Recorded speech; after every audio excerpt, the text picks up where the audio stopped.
श्री गणेशाय नमः। मना सज्जना भक्ती पंथेची जावे, तरी श्री हरी पाविजे तो स्वभावी।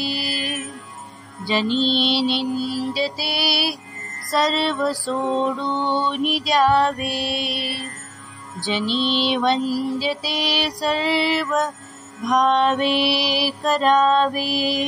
जय जय रघुवीर समर्थ।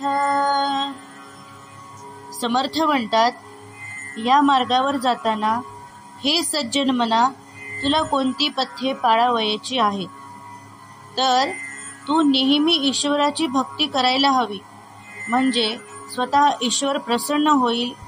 इथे समर्थ मनाला सज्जन म्हणून संबोधतात। म्हणजे काय, जर मन मुळातच सज्जन असेल तर त्याला चांगल्या वर्तणुकीचा उपदेश कशासाठी? तर आपण मुळातच कोणाचाही उल्लेख करताना सौजन्यपूर्वक प्रेमळ उल्लेख करत असतो, जसे सद्गृहस्था, महोदय, शहाण्या माणसा किंवा इंग्रजीत देखील जंटलमन असं म्हणतो। तसेच इथे रामदास स्वामी सर्वसामान्य माणसाला उद्देशून सज्जन मना, सज्जन मानसा असा उल्लेख करीत आहेत।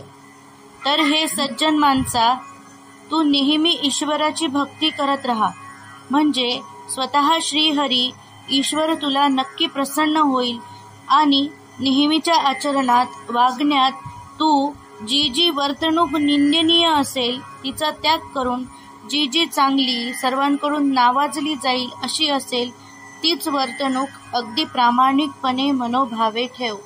जय जय रघुवीर समर्थ।